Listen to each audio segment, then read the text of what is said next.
Rewards up ahead. Hello, my friend. This is Clyde. In the USA, there is a time of the year that is regarded as the big awards season.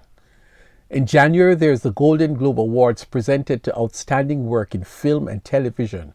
Then that is followed by the Grammy Awards in February that recognize outstanding achievement in recorded music.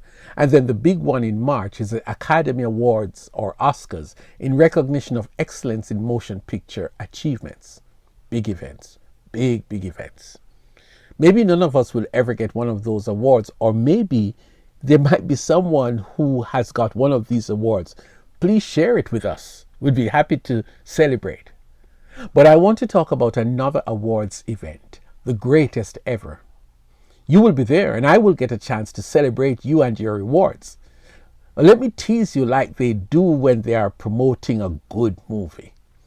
So I'll cherish the old rugged cross till my trophies at last I lay down.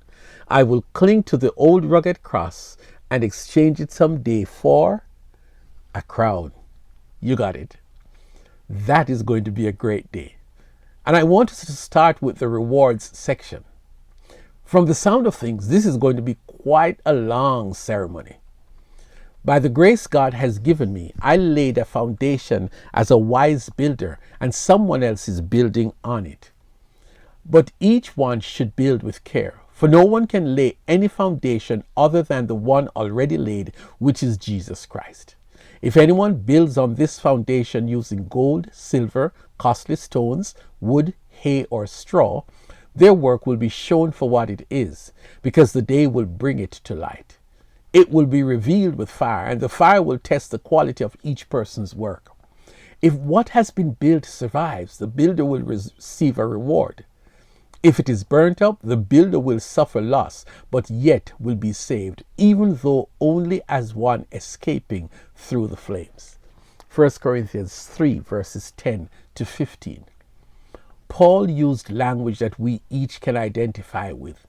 It is like a final project for your college degree. All the projects will be tossed in a fire. That's the assessment.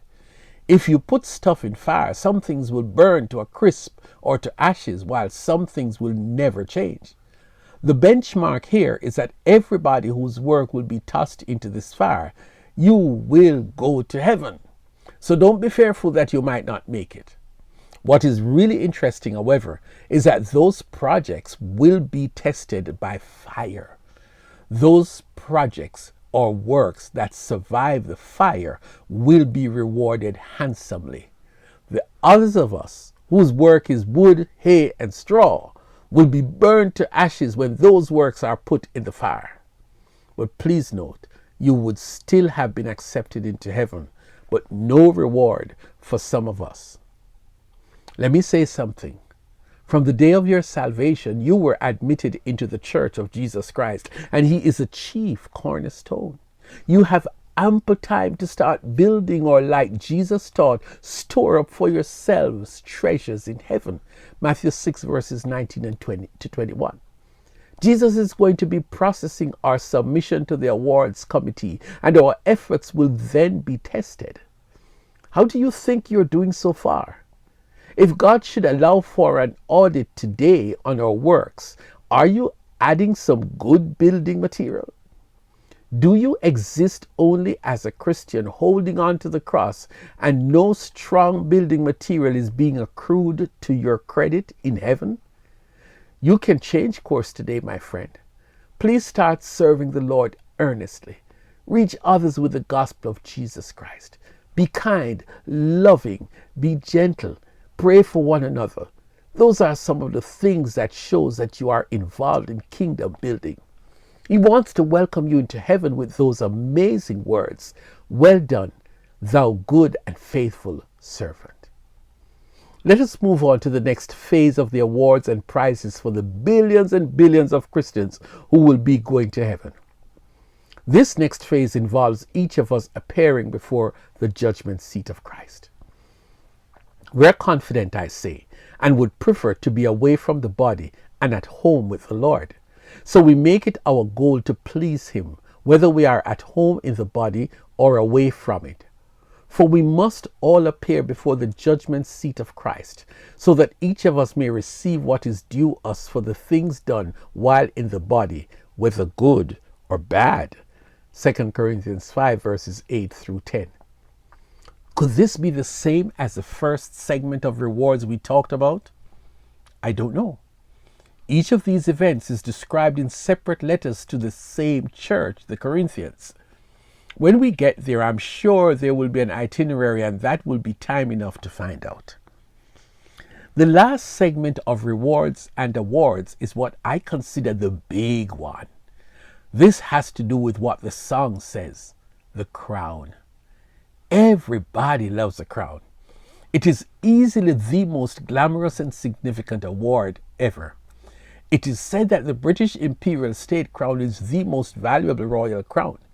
It weighs 3 pounds and has 2,900 stones, and it was worn by King Charles at the end of his coronation in 2023, and every year since then at the opening of Parliament. But that is one earthly crown which will not be taken into eternity. The Bible tells us of 5 crowns which will be presented to various people in heaven. I'll list all 5 and talk about one towards the end. The imperishable crown, 1 Corinthians 9 verse 25. The crown of rejoicing, 1 Thessalonians 2 and verse 19.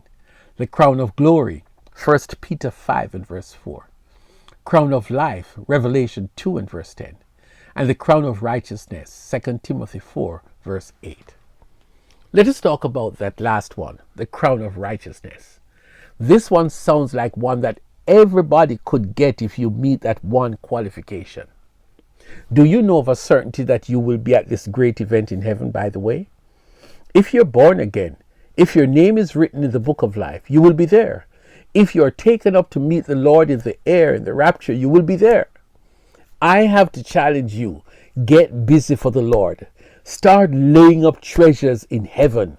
Do the work that God has called you to do. The next time you sing about the old rugged cross, my friend, I hope you will not be singing a lie on that last line. Think about it as I leave you with the words of Paul. For I am already being poured out like a drink offering, and the time for my departure is near. I have fought the good fight. I have finished the race. I have kept the faith. Now there is in store for me the crown of righteousness, which the Lord, the righteous judge, will award to me on that day. And not only to me, but also to all who have longed for his appearing. 2 Timothy 4, verses 6 to 8.